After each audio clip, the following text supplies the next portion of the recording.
So, okay, Terry, one of the last OGs of the Arts District.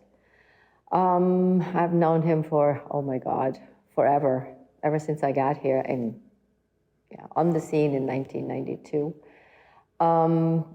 We had an in and out relationship, friendship, where, he was the kind of guy whenever you leave and you come back, it was like we just started off right where we left off. It's that kind of man. He was very humble, very sweet, very understanding, and for him, anything goes. Anybody could be anything as wild and crazy as you can possibly imagine. And what I loved about him is his life philosophy literally came from selling shoes at Bergdorf, or was it Bergdorf or Saks? I can't remember. And that was his life philosophy of learning about people and how to sell shoes. And I love shoes. So for me, that was the best thing ever. Dealing with people, different personalities, how to work around it and still get what you need. And anyway, as far as needs, he never hardly ever asked for help. So, I mean, when it got really bad with his heart at one point, we used to joke about it because he was on the waiting list and he was in and out of the vet hospital, not veterinarian, what do you call it? The veteran hospital in Culver City.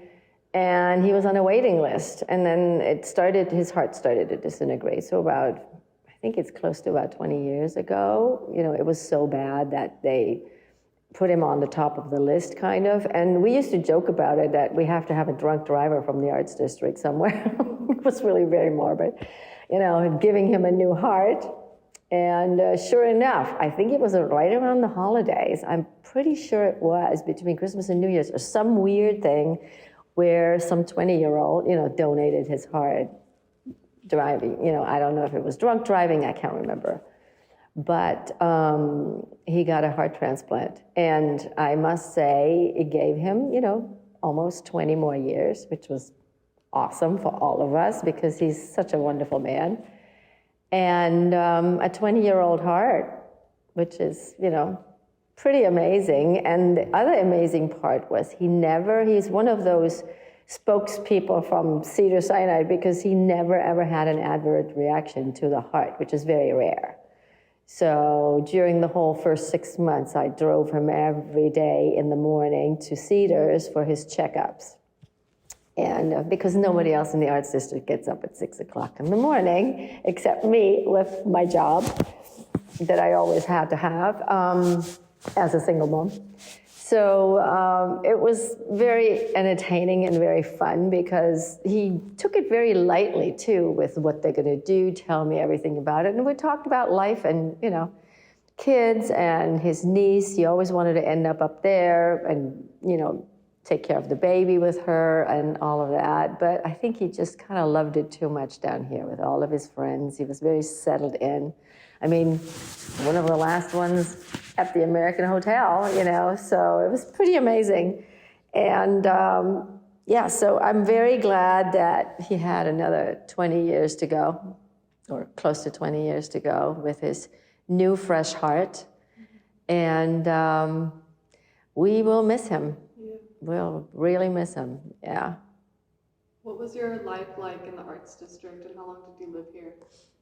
I lived here since I got into town from 1992 to, when did we have to move? I think it was 2006 or something when they sold the building, the whole gentrification, obviously, so it was pretty wild because anything goes. We could do art installations. We did all kinds of stuff. We had empty storefronts to revive downtown LA.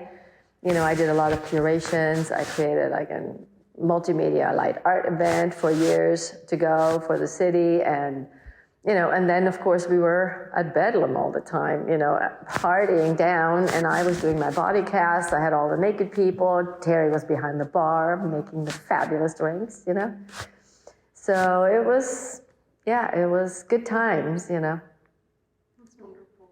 And what do you do now? Are you still in the arts? Yeah, I do. I do large-scale installations currently. I do sculptures and I draw and I do all kinds of different medias, but currently I'm working on a big project that I'm traveling around the world. So, what was it like being back in this district after it's changed so much? it's good that it moved on. I mean, times come and go, so it has to move on into another phase.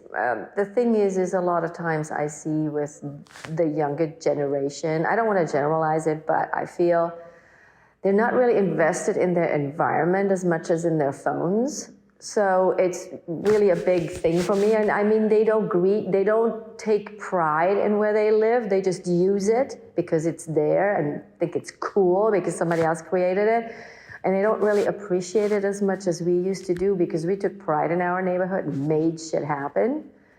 And that's the only thing that I'm lacking. They're just all coming in and just using it and find it cool. And then when the next cool thing happens, they're out again, So it's a different mentality. I'm not so sure if I like it, But, things have to move on. We can't live in the past, And good times do come to an end, They can't keep going. So it comes and goes, What do you think when you look back now is your fondest memory of living here and being here during that time? Just all of us taking care of each other. We were always looking out for each other. We were always doing stuff for each other. If we can get these people into a show or if we can create something all together, and obviously meet all the time, and drink and party all the time when we still could, so yeah, those were good times, and that kind of community spirit is hard to find. It was really nice. It was a cool period of time and a pocket in LA where you could really experience that, That was beautiful.